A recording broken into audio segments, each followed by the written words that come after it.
ഇന്ന് നമ്മൾ വന്നിട്ടുള്ളത് കോട്ടയത്താണ്. കോട്ടയത്തുള്ള മീനാക്ഷി ഗ്രൂപ്പ് ഓഫ് ബിസിനസ്സിൻ്റെ ഓണറെ കാണാൻ വേണ്ടിയിട്ടാണ് വന്നിട്ടുള്ളത്. കാരണം എന്താണെന്ന് വെച്ച് കഴിഞ്ഞാൽ നമ്മുടെ സൗത്ത് കോസ്റ്റ് BYDയുടെ ഒരു സ്വകാര്യ അഹങ്കാരം തന്നെയാണ് നമ്മുടെ ഈ ഒരു കസ്റ്റമർ. കാരണം എന്താണെന്ന് വെച്ച് കഴിഞ്ഞാൽ അദ്ദേഹത്തിൻ്റെ അടുത്ത് 2 E6 ഉണ്ട്. 2 E6ഉം ഏകദേശം 3 ലക്ഷം കിലോമീറ്ററിന് മുകളിൽ ഓടിയിട്ടുള്ള E6 ആണ്. അപ്പോൾ ഒരു ഇലക്ട്രിക്കൽ വാഹനം എടുക്കാൻ ആഗ്രഹിക്കുന്ന ഒരാൾക്ക് എന്തൊക്കെയായിരിക്കും ഡൗട്ട്സ് എന്നുള്ളത് നമുക്ക് സാറിൻ്റെ അടുത്ത് തന്നെ ചോദിച്ചറിയാം. കാരണം ഒരുപാട് എക്സ്പീരിയൻസ് അദ്ദേഹത്തിന് ഷെയർ ചെയ്യാനുണ്ടായിരിക്കും. Let's go. അപ്പോൾ ഇതാണ് ഞാൻ പറഞ്ഞ നമ്മുടെ customer. Hello sir. Hi sir.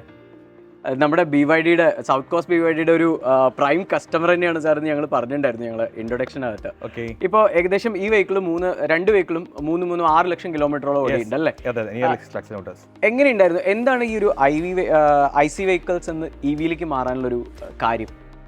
ഞാൻ അതിന് പറഞ്ഞല്ലോ എത്തി. നമ്മൾ ആക്ച്വലി കൂടുതൽ ഓട്ടം ഉള്ള ആളാണ് ഞങ്ങൾ. ഓക്കെ. കൂടുതൽ കിലോമീറ്റേഴ്സ് റൺ ചെയ്യുമ്പം നമുക്ക് ആ ഒരു മന്ത്ലി വരുന്ന ഒരു ഫ്യൂവലിന്റെ കോസ്റ്റ് അതിന് കമ്പാരിറ്റീവ് ചെയ്ത് നോക്കുമ്പോൾ ആക്ച്വലി ഹെവി ഹൈ ആയിരുന്നു.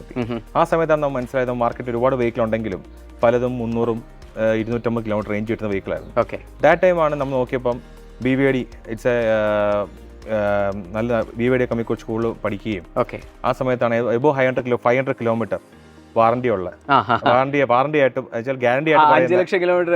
അതെ, 500 കിലോമീറ്റർ ഗ്യാരണ്ടി ആയിട്ട് പറയുന്ന ഒരു വെഹിക്കിളും അതിന് 5 ലക്ഷം കിലോമീറ്റർ റണ്ണിങ് വാറണ്ടി ഉള്ള ഒരു വെഹിക്കിളായിട്ടും നമുക്ക് തോന്നിയെത്തി. മറ്റു വെഹിക്കിൾ കമ്പയർ ചെയ്യുമ്പോൾ പലത് 1,60,000 കിലോമീറ്റർ വാറണ്ടിയാണ് പറഞ്ഞിട്ടുള്ളത്. ആ സമയത്താണ് ഞാൻ ചോദിക്കുകയും ചെയ്തു 5 ലക്ഷം കിലോമീറ്റർ വാറണ്ടി നിങ്ങൾ തരുമോ? സാർ ഞങ്ങളെ പ്രൂവൺ ആണ് എത്തി എന്ന് പറഞ്ഞ അടിസ്ഥാനത്തിലാണ് ഞങ്ങൾ ആക്ച്വലി വെഹിക്കിൾ എടുക്കാൻ കാരണം. മറ്റു വെഹിക്കിളുടെ കമ്പാരിസൺ ഡിഫറൻ്റ് ആയിട്ട് തോന്നിയ വിഷയം എന്ന് വെച്ചാൽ ഫ്യൂൽ കോസ്റ്റ് തന്നെയാണ്. ദെൻ സെക്കൻഡ് തോന്നിയെന്ന് വെച്ചാൽ എനിക്ക് റിയർ സീറ്റിൽ എനിക്ക് ഇത്ര ഹൈറ്റുള്ള ആളാണ് അറിയാം. ഞാൻ റിയർ സീറ്റിൽ എനിക്ക് തോന്നുന്നു വെച്ചാൽ റിയർ സീറ്റ് നേരത്തെ പല വെഹിക്കിൾ ഇരിക്കുമ്പോൾ എനിക്ക് കാലിടിക്കാറാണ്, തട്ടാറുണ്ട്. ഞാൻ ഫ്ലൈറ്റിൽ കയറുമ്പോഴത്തേലും കാല് കെട്ടിട്ട്. പക്ഷേ എനിക്ക് BYD E6 അങ്ങനെ ഒരു വിഷയമില്ല. കാരണം വെച്ചാൽ എനിക്ക് ഇരിക്കുമ്പം വളരെ സുഖമായിട്ട് നമുക്ക് നമ്മളിപ്പം എൻ്റെ മറ്റ് ഡീസൽ വെഹിക്കിൾ യൂസ് ചെയ്യുമ്പോൾ വൈബ്രേഷൻ ഉണ്ടാവും, നമ്മൾ ചെറിയ ചാട്ടം ഉണ്ടാവും, വൈബ്രേഷൻ ഉണ്ടാവും.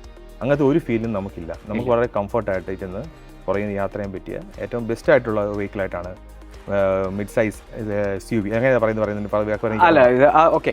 നമ്മൾ കഴിഞ്ഞ സാറിന്റെ നമ്മൾ ഏകദേശം ഒരു 1.5 ലക്ഷം കിലോമീറ്റർ 1.25 ലക്ഷം കിലോമീറ്റർ ആകുമ്പോൾ സാറിന്റെ ഒരു ഇന്റർവ്യൂ എടുത്തില്ലേ? സാർ പറഞ്ഞിട്ടുണ്ടായിരുന്നു ഒരു ചലഞ്ച് ഉണ്ടായിരുന്നു ഈ ഒരു വണ്ടി എടുക്കുന്ന സമയത്ത് കൺസൾട്ടന്റ് ആയിട്ട്. അങ്ങനെ എന്തൊരു ഇത് കൂടി? അതെ സംഭവം വേറൊന്നുമല്ല. എനിക്ക് ഈ 2 വെഹിക്കിൾ വാങ്ങിക്കുമ്പോൾ എനിക്ക് ഈ വെഹിക്കിൾ എനിക്ക് ഉണ്ടായിരുന്നു. ആ സമയത്ത് എനിക്ക് അവർ പറഞ്ഞ ആ കിലോമീറ്റർ നമുക്ക് കിട്ടുന്നില്ല. ഓക്കെ. അപ്പോൾ ഞാൻ ചോദിക്കുകയുണ്ടായി നമുക്ക് ഈ കിലോമീറ്റർ കിട്ടുമോ? ഓക്കെ. അപ്പോൾ അന്നത്തെ സെയിൽസ് പേഴ്സൺ EVയും സൗത്ത് കോസ്റ്റിലെ സെയിൽസ് പേഴ്സൺ പറയുകയുണ്ടായി ഉറപ്പായിട്ടും കിട്ടും സാർ. ഞാൻ പറഞ്ഞു എനിക്ക് നിങ്ങളത് പ്രൂവൺ ചെയ്യുവാണെങ്കിൽ ഞാൻ വണ്ടി ബുക്ക് ചെയ്യാം. അങ്ങനെ അടിസ്ഥാനത്തിലാണ് അദ്ദേഹം എനിക്ക് ഒരു ദിവസം രാവിലെ 8 മണിയാകുമ്പോൾ കോട്ടയത്ത് വണ്ടി കൊണ്ടുണ്ടായി. ഞാൻ ആക്ച്വലി എൻ്റെ ഷോപ്സ് ഒക്കെ ഉള്ള പല സ്ഥലങ്ങളിലും actually Kottayam to Ettumanoor, Pala, Erattupetta, Thodupuzha, Muvattupuzha, then Perumbavoor, Angamaly, then going to Palakkad പോയി. പാലക്കാട് പോയിട്ട് നമ്മൾ തിരിച്ച് വന്നപ്പോൾ ഏകദേശം എബോ 500 കിലോമീറ്റർ നമ്മൾ റൺ ചെയ്തിരുന്നു. പക്ഷെ ഒറ്റ സിംഗിൾ ചാർജ് നമുക്ക് അത്രയും പോയിട്ട് വരാൻ പറ്റിയത് ആക്ച്വലി ഇറ്റ്സ് വെരി ഗുഡ്. ഞാൻ അതാണ് പ്രതീക്ഷിച്ചത്. ഒറ്റ സിംഗിൾ ചാർജ് പോയിട്ട് വരാൻ പറ്റിയെങ്കിൽ നമുക്ക് ഈ വെഹിക്കിൾ സക്സസ്ഫുൾ ആണ്. കാരണം ഇടയ്ക്ക് ചാർജിങ് നമുക്ക് ആവശ്യം വരുന്നില്ല. നമുക്ക് വീട്ടിൽ നിന്ന് ചാർജ് ചെയ്താൽ ഇപ്പോൾ പകൽ വണ്ടി യാത്ര ചെയ്ത് വൈകിട്ട് 8 മണിക്ക് തിരിച്ചു വേണമെങ്കിൽ ചാർജ് ചെയ്താൽ മോർണിംഗ് നമുക്ക് വണ്ടി വീണ്ടും ഈസിയായിട്ട് യൂസ് ചെയ്യാൻ പറ്റും. അങ്ങനെ നമുക്ക് തോന്നിയ ഇതാണ് ബെനിഫിറ്റാണ് നമുക്ക് ഇന്നും മറ്റു വെഹിക്കിളിനെക്കാട്ടിൽ കൂടുതൽ ഇഷ്ടപ്പെടാനും ഒന്നിൽ കൂടുതൽ വെഹിക്കിൾ വാങ്ങിക്കാനുള്ള കാരണം. ഓക്കെ.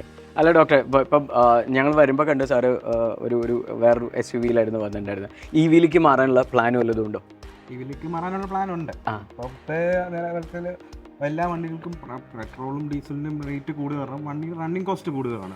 കോസ്റ്റും സർവീസ് എല്ലാം അതിന് കമ്പയർ ചെയ്യുമ്പോൾ ഇത് 500 കിലോമീറ്റർ പെർ കിലോമീറ്റർ 1 രൂപയാണ് ഇതിന്റെ റേറ്റ്. അങ്ങനെ നോക്കുമ്പോൾ ഏറ്റവും ലാഭകരമായിട്ടുള്ള ഒരു വണ്ടിയാണ് BYD അല്ലേ? അപ്പം EV ആണ് ഇനി ഫ്യൂച്ചറിലേക്ക്. EVസും ഹൈബ്രിഡ്സും ആണ് ഇനി പ്രിഫർ ചെയ്യാനായിട്ടുള്ളത്. കമ്പഷൻ എഞ്ചിന് അത്രയ്ക്ക് ഒരു ഇതില്ല മോസ്റ്റ്ലി. നമ്മൾ EVയിലേക്ക് സ്വിച്ച് ചെയ്യുകയാണ്. ഈ പുതിയ EVs എടുക്കാൻ ആഗ്രഹിക്കുന്ന ആളുകൾക്ക് രണ്ടുപേർക്കും കൊടുക്കാനുള്ള മെസ്സേജ് എന്താ ശരിക്കും? EVയിലേക്ക് വരാനൊരിത്തിരി സ്കെയറി ആയിരിക്കും. ആദ്യത്തെ ഇതൊക്കെ നമ്മൾ ആലോചിക്കും. ഫസ്റ്റ് എന്ന് പറയുമ്പോൾ നമ്മൾ ആ കിലോമീറ്ററിന് ഒരു പേടി കാണുമല്ലോ. നമുക്ക് ചാർജിങ് സ്റ്റേഷൻ പണ്ട് നമ്മൾ EV സ്റ്റാർട്ട് ചെയ്യുന്നതിനെക്കാട്ടും ഇന്നത്തെ ഇൻഫ്രാസ്ട്രക്ചർ വളരെ ഇമ്പ്രൂവ്മെന്റ് ഉണ്ട്. ഇപ്പൊ എവിടെ പോയാലും നമുക്ക് EV ചാർജ് ചെയ്യാം, അങ്ങനെ നിന്നു പോകുന്നുള്ള പേടിയില്ല. സർവീസ് ഉണ്ട്, കുറെ ഇതുണ്ട്. എല്ലാവരും മോസ്റ്റ്ലി EVs ആണ്. എനിക്കറിയാവുന്ന കുറെ ഡോക്ടേഴ്സ് എല്ലാവരും EVസിലേക്ക് മാറിയിട്ടുണ്ടല്ലേ? ഓക്കെ. ഇനി ഇപ്പം E6ന്റെ അടുത്ത അപ്ഗ്രേഡഡ് വേർഷൻ വരാൻ പോകുന്നു. എന്താണ് സാർ അതിൽ എക്സ്പെക്ട് ചെയ്യുന്ന ഒരു ചേഞ്ചസ് ഒക്കെ? തീർച്ചയായിട്ടും ഞാൻ ആക്ച്വലി ലാസ്റ്റ് ഒരു 2 മാസം മുമ്പ് ഒരു E6 ബുക്ക് ചെയ്യാൻ ചെന്നപ്പോഴാണ് പറഞ്ഞത് സാർ ഇപ്പം തൽക്കാലം ബുക്കിംഗ് സ്റ്റോപ്പ് ചെയ്ത് വെച്ചിരിക്കുകയാണ് നെക്സ്റ്റ് വെഹിക്കിൾ ഞങ്ങൾ അടുത്ത ലോഞ്ചിങ് 2 മാസത്തിൽ ഉണ്ടാവും.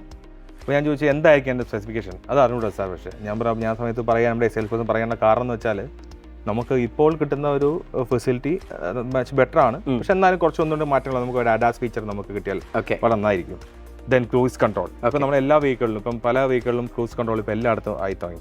അപ്പോൾ നമ്മൾ ആ ഫീച്ചേഴ്സ് നമ്മുടെ വെഹിക്കിളിൽ പ്രതീക്ഷിക്കുന്നത് തെറ്റില്ല, തീർച്ചയായിട്ടും. അപ്പോൾ അത് നമുക്ക് വേണം. ദെൻ ഈ ഒരു ക്യാപ്റ്റൻ സീറ്റ്സ്, നമുക്ക് ക്യാപ്റ്റൻ സീറ്റ് ഇപ്പോൾ നമുക്ക് സെക്കൻഡ് റോയിൽ ക്യാപ്റ്റൻ സീറ്റ് ഇപ്പോൾ ഒരു എല്ലാ വെഹിക്കിളും ക്യാപ്റ്റൻ സീറ്റ് ആവുക എന്ന് വെച്ചാൽ സിംഗിൾ ആയിട്ടിരുന്ന് യാത്ര ചെയ്യുമ്പോൾ ഉറങ്ങാം, ചരിഞ്ഞ് കിടക്കാം, വെരി കംഫർട്ടബിൾ. ആ ഒരു കാര്യത്തിൽ നമുക്ക് ചെയ്യാൻ പറ്റും. പിന്നെ പിള്ളേർക്കായിട്ട് ഇഷ്ടമുള്ള എന്താണ്, പിള്ളേർക്ക് ആക്ച്വലി എപ്പോഴും സൺറൂഫ് അവർക്ക് അത് ഭയങ്കര ഇൻട്രസ്റ്റ് ആണ്. അത് ആക്ച്വലി എൻ്റെ പല വെഹിക്കിളും സൺറൂഫ് ഞാൻ വാങ്ങിക്കാൻ കാരണം എന്ന് വെച്ചാൽ പിള്ളേർക്ക് വേണ്ടിയാണ്. പിള്ളേർ ആക്ച്വലി സൺറൂഫ് തുറന്ന് കാണുമ്പം അവർക്ക് കിട്ടുന്ന ഒരു രസം അത് നമുക്ക് ഹാപ്പിനെസ് ആണ്. അപ്പോൾ സൺറൂഫ് നമുക്ക് അത് വളരെ ഗുണകരമാണ്. ദെൻ നൈറ്റ് ടൈം ആയിക്കോട്ടെ നമ്മൾ സൺറൂഫ് നമ്മൾ തുറന്നിടുമ്പോൾ കിട്ടുന്ന ആ വ്യൂ വെരി അമേസിങ്. അങ്ങനത്തെ ഫീച്ചേഴ്സുകൾ നമുക്ക് വരുവാണെങ്കിൽ അതൊക്കെ ഇപ്പോൾ ഫാമിലി കാർ നമുക്ക് 5 പേർക്ക് കപ്പാസിറ്റിയാണ് ഇപ്പോൾ ഉള്ളത്. വേറെ കൂടുതൽ ആൾക്കാർ ഇരിക്കാനുള്ള കപ്പാസിറ്റിയിൽ നമുക്ക് ഇറങ്ങാൻ പറ്റുമെങ്കിൽ ഇറങ്ങുവാണെങ്കിൽ മച്ച് മോർ ബെറ്റർ. പിന്നെ പണ്ട് സാറ് പറഞ്ഞ പോലെ മറ്റേ നമ്മുടെ ബാക്കിൽ സീറ്റ് വെന്റിലേഷൻസ്. അതെ. അത് കാരണം എന്ന് വെച്ചാൽ നമുക്ക് ഇപ്പോൾ ഉള്ള ഈ കാലാവസ്ഥ ഭയങ്കര ചൂടുണ്ട്. ചൂടുള്ള സമയത്ത് നമ്മൾ പലപ്പോഴും വെന്റിലേറ്റർ സീറ്റ് ഉണ്ടെങ്കിൽ വളരെ ബെറ്റർ ആയിരിക്കും. അപ്പോൾ ഏത് വെഹിക്കിളും കയറിയാൽ വെന്റിലേറ്റർ സീറ്റ് നമ്മൾ ആദ്യം തപ്പും.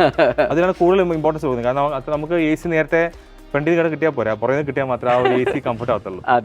അതാണ് നമ്മൾ പ്രതീക്ഷിക്കുന്ന ഒരു അപ്ഗ്രേഡ് മെഷീൻ പ്രതീക്ഷിക്കുന്ന. ഓക്കെ സാർ, അപ്പോൾ എന്തായാലും സന്തോഷം. അപ്പോൾ ഇനിയും സൗത്ത് കോസ്റ്റ് BYD സാറിനെ സർവ് ചെയ്യാൻ വേണ്ടിയിട്ട് റെഡി ആയിട്ട് നിൽക്കുകയാണ്. Again welcome. Okay, thank you so much.